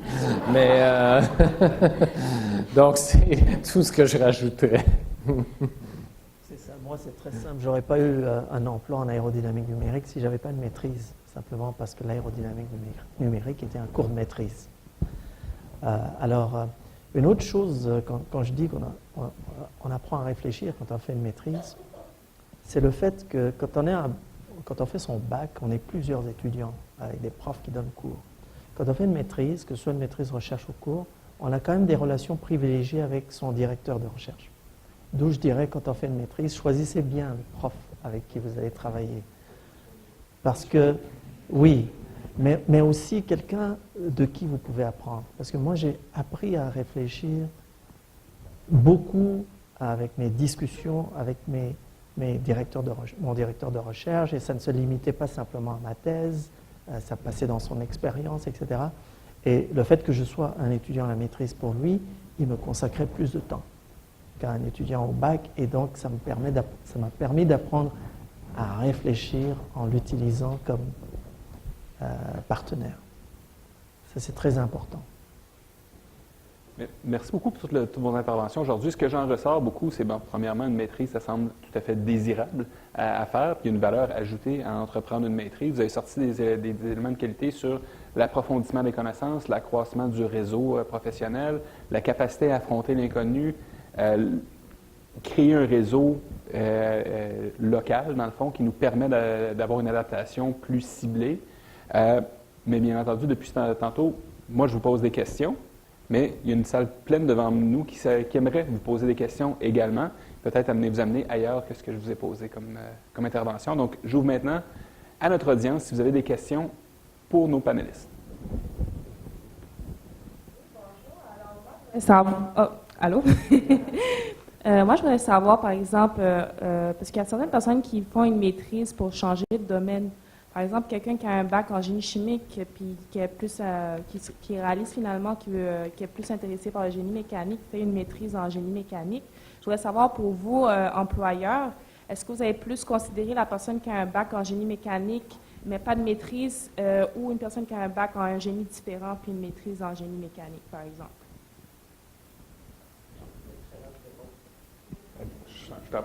Diana Spélis, vas-y. Je ne suis pas un employeur, mais je parle de mon expérience. Je suis ingénieur chimique. Je ne suis pas ingénieur industriel. Puis je travaille dans le domaine de la génie industrielle, c'est l'amélioration continue. Quand j'arrivais ici au Québec, je me suis rendu compte que même si je travaillais un peu dans le domaine de la génie chimique, tout ce que je faisais, c'était de la génie industrielle. Donc, quand je commençais à trouver des options de maîtrise, toutes les maîtrises en génie chimique, je ne voulais pas faire ça. Je disais tantôt, je ne voulais pas dessiner des tours de distillation ou des affaires comme ça, je ne voulais pas faire ça. Donc, j'ai décidé d'aller en génie chimique. Puis, mon employeur, c'est ça qu'il a vu dans mon CV. Mais ça ne veut pas dire que ma génie chimique, ça n'apporte pas des choses pour ma compréhension et pour élargir mes connaissances. C'est plutôt un avantage, je le trouve, qu'un inconvénient. Mais dans mon cas, c'était comme ça. Alain? La complémentarité est intéressante pour des gens. Par exemple, j'ai un chimiste qui a fait une maîtrise ici. Donc, je n'engage pas nécessairement que des ingénieurs. Il y a les ingénieurs, mais j'aime aussi avoir des gens qui ont il peut y avoir un physicien qui a une maîtrise dans le domaine de l'eau. Donc, pour nous, ce que je vais regarder dans un premier temps, si la personne a fait une maîtrise dans le domaine de l'eau, mais a un baccalauréat dans un autre domaine, c'est absolument pas un frein à son embauche. Même, ça peut être intéressant. Je pourrais citer ici que le professeur Michel Prévost, c'est une biologiste. Et c'est elle qui a fait une des plus belles carrières dans le traitement de l'eau en Amérique du Nord. Et c'est une biologiste à la base. Donc, pour moi, c'est comme un modèle. On pourrait dire, ben voilà, le fait d'avoir une orientation différente, de cheminer, vous pourriez faire un génie mécanique en traitement de l'eau. J'ai engagé quelqu'un qui avait une maîtrise en génie des sols. Génie des sols, c'est pas tout à fait le traitement de l'eau, mais a pu nous démontrer qu'il avait toutes les compétences et l'intérêt. Donc oui, de mélanger des choses, c'est très bien. Et ce n'est pas une obligation par ailleurs non plus. Donc tous les cas de figure sont possibles. On avait d'autres questions? Voilà. Merci beaucoup pour la présentation, c'était très intéressant. Je suis étudiant au bac, je pense que ça va faire beaucoup mûrir ma réflexion pour aller en maîtrise, donc merci beaucoup. On a effleuré un peu le sujet de la maîtrise sur le long terme, donc Alain a un peu précisé que ça peut paraître long les 2 ans qu'on l'a fait, mais sur le long terme, ça peut être rentable, évidemment. Mais je me demandais, avez-vous, avec votre expérience, vu peut-être une sorte de corrélation, peut-être avec le type d'emploi qu'on peut avoir avec une maîtrise? Est-ce que ça peut être plus les employés vont plus vers la gestion excusez-moi, vers la gestion au long terme, après plusieurs années de travail, après avoir eu une maîtrise, ou est-ce que ça ne change pas grand-chose? Par exemple, Alain a précisé que sur le procédé, c'est bon d'avoir l'expérience acquise de la maîtrise. Sinon, pour les autres domaines, je ne sais pas si ça fait une différence.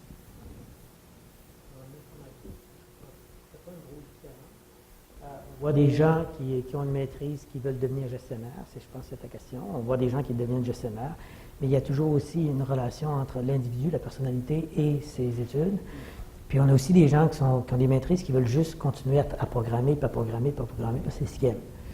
On a probablement les deux, parce que j'ai un long parcours, puis je pourrais dire qu'on a les deux presque tout le temps. C'est pas si clair que ça, là. Je te dirais 50-50 pour moi.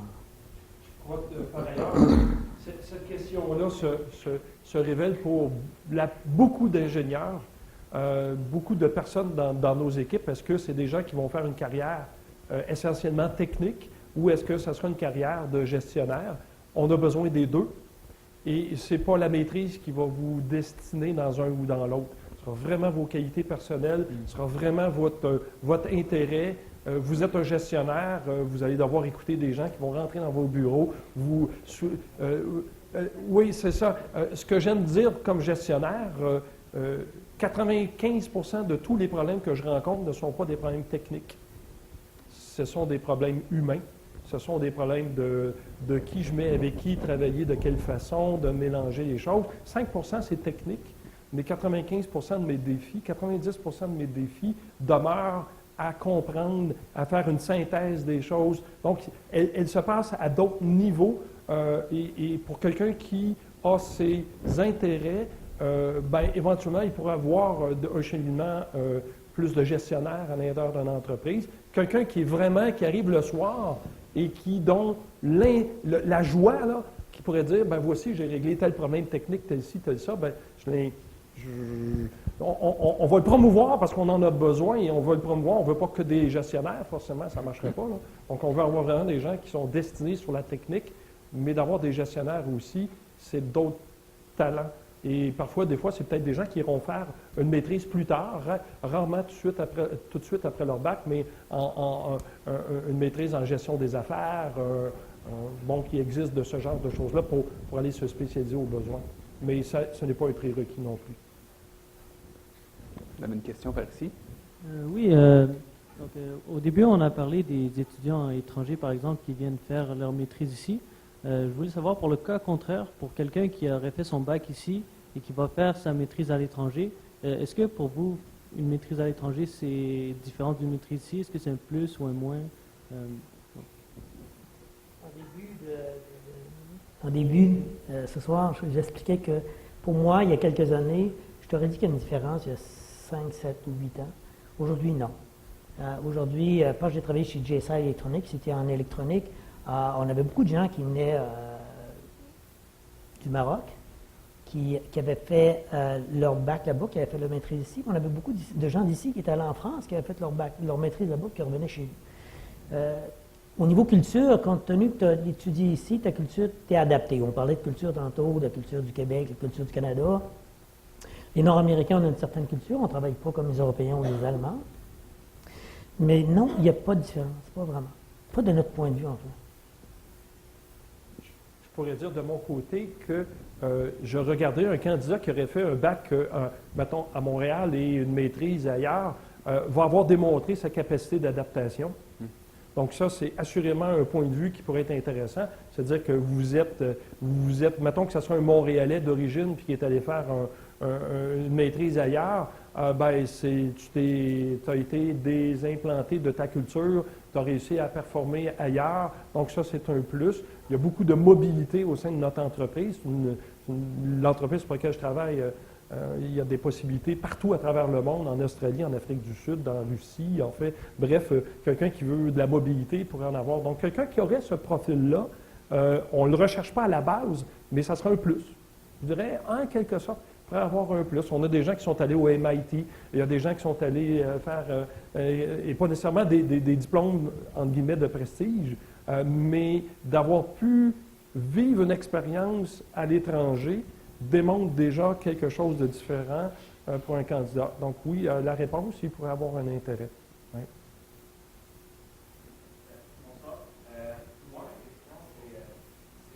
Tout au long de la soirée, on a vraiment entendu le mot spécialisation. Là. La maîtrise, ça permet d'accroître les connaissances dans un domaine en particulier. Puis c'est mon cas, puis c'est peut-être le cas aussi d'autres personnes dans la salle. Il y a beaucoup de domaines qui m'intéressent, moi. Je ne suis pas encore sûr dans quoi je veux travailler plus tard, dans quoi je veux me spécialiser. C'est que je me demandais, est-ce que c'est une bonne chose de se lancer dans un projet de maîtrise si on n'est pas 100% sûr qu'on va aimer ça, qu'on va vouloir se spécialiser là-dedans? Difficile. Diana? Moi, j'avais comme les mêmes questionnements quand j'ai fini mon bac. Puis, dès mon expérience, je pense que si on n'est pas sûr, c'est mieux d'attendre, dès mon expérience. Parce que quand tu arrives au milieu de travail, au marché de travail, c'est là que j'ai eu le plaisir de dire, moi, j'ai vu travailler en amélioration continue, puis c'est ça que j'ai vu.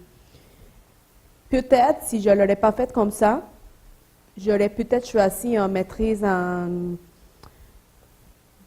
des design des équipements dans une usine de pétroleum, puis des affaires comme ça. Puis je suis sûre que je serais très frustrée, parce que c'est pas ça que je voulais faire. Donc, si on n'est pas sûr et que les bacs n'ont pas donné des lumières par rapport à où est-ce qu'on veut travailler le plus, l'avantage, c'est qu'à ce moment-là, il y a les stages quand même dans les bacs. Puis ça peut donner un peu l'idée de qu'est-ce qu'on aimerait faire. Mais si on n'est pas sûr, je n'embarquerai pas tout de suite à faire une maîtrise parce que ça peut créer des frustrations. Donc, c'est de mon expérience que j'ai pu dire.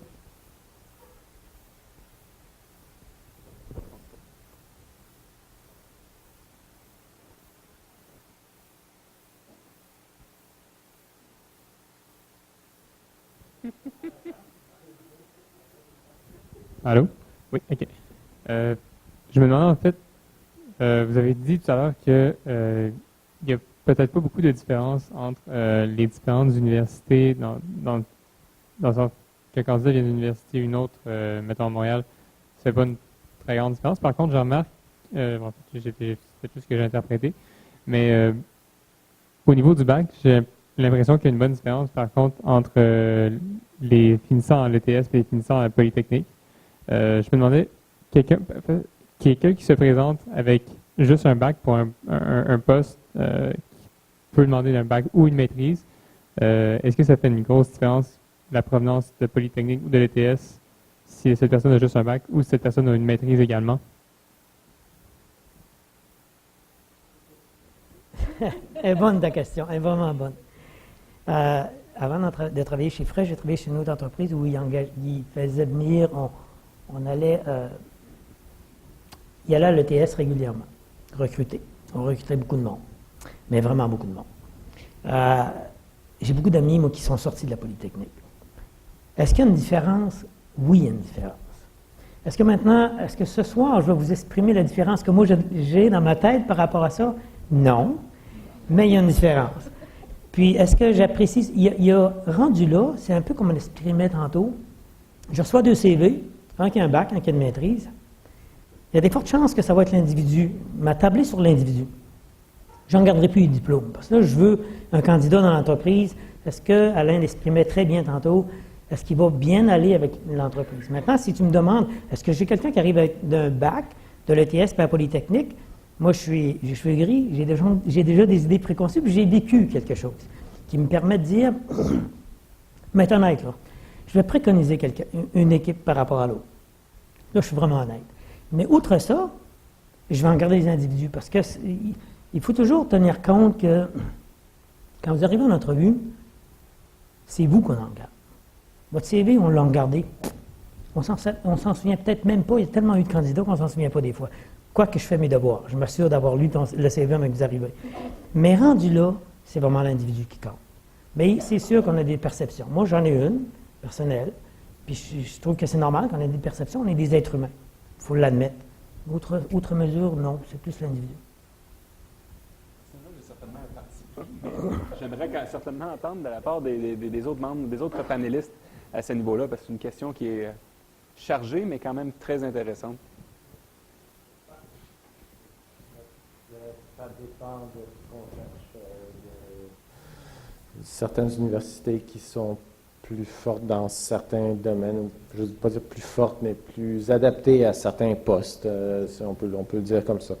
Donc, selon le type de poste qu'on cherche, c'est vrai que parfois on va privilégier certaines universités.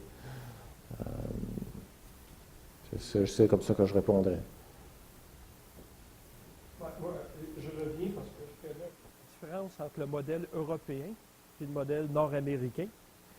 Si vous êtes européen, vous sortez de Polytechnique ou les ponts, vous avez immédiatement à peu près le créneau de travail sur lequel vous allez être embauché. C'est clair.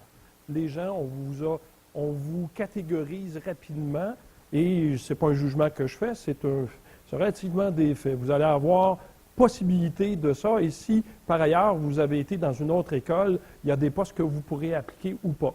Ce n'est pas le modèle, à tout le moins canadien, est fort différent. On va regarder, oui, vous devez avoir le baccalauréat. Oui, il y a des teintes entre les institutions, mais je pense, et assurément que lorsqu'on connaît une plus qu'un autre, on essaie de faire attention, même de ne pas trop embaucher du même endroit, on dira, mais on va avoir une ouverture, mais à la base, vous avez les prérequis. D'accord? Et ça, c'est un peu le talent en tout cas du système québécois, je dirais, le système canadien-québécois, c'est qu'il y a des choses de base. On sait que lorsque vous êtes passé à travers le système d'ingénieur, peu importe l'école où vous venez, vous avez la connaissance de base pour être un ingénieur. Alors, nous, après, on va vous former, donc je reviens à ça. On ne fera pas une distinction très précise. Ce qui va faire la distinction, c'est vous comme candidat. C'est vous. Ça va être vraiment votre personnalité qui va être au-delà, votre capacité d'innover, votre capacité de questionner, votre capacité. On va tout rechercher en fonction du poste que nous voulons voir. On va savoir si vous avez cette disponibilité-là à y avoir. Mais si vous avez fait votre travail à Toronto, à UBC, à Winnipeg ou à quoi que ce soit, on sait que le niveau de base est atteint. Et évidemment, là, on est à l'intérieur d'un Polytechnique ici. On connaît aussi l'excellence de la diplomation de Polytechnique. Donc, oui, ça fait plaisir de savoir si les gens viennent d'ici, mais en bout de ligne, c'est vous qui allez vous vendre principalement, à tout le moins dans le domaine canadien que moi je connais. Bonsoir, du coup j'avais une question s'il vous plaît. Est-ce que vous pensez que d'avoir une maîtrise, ça peut faciliter ou accélérer l'accès à des postes à responsabilité en tant que junior?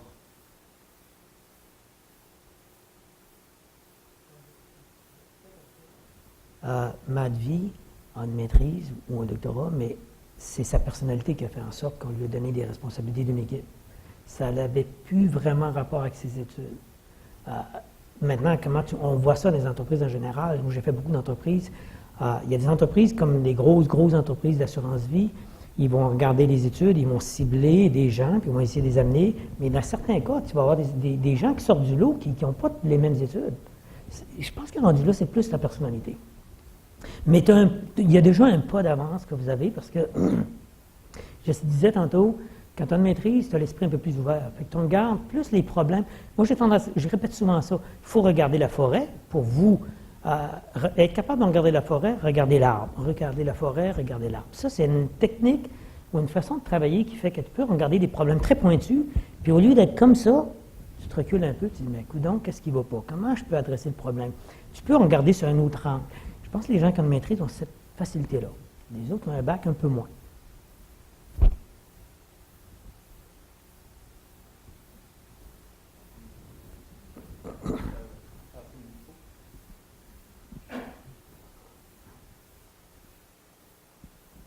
Bonsoir. Je voulais savoir, est-ce que vous favoriserez un étudiant lors de l'embauche qui a fait plus d'expérience de travail ou une personne qui a fait une maîtrise?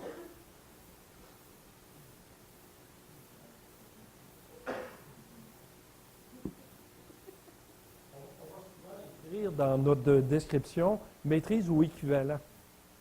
Donc, l'équivalent sera quelqu'un qui aura fait des années d'expérience à des endroits, qui va être capable de démontrer qu'il a... Donc, mais ça ne sera pas quelqu'un qui a fait 2 ans, ça ne sera pas l'équivalent à quelqu'un qui aura fait 2 ans de maîtrise par rapport à quelqu'un qui aura fait 2 ans du marché du travail. Pour moi, ce n'est pas l'équivalence. Voyez-vous? Ce sera peut-être 2 ans d'une maîtrise et 5 ans d'un travail.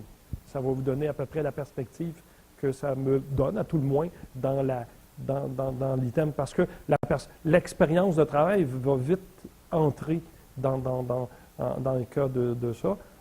C'est à peu près ce que je pourrais dire du règle. Ouais, voilà. Ici, je pense qu'on a fait le tour un peu des questions avec l'audience. Par contre, la soirée n'est pas terminée.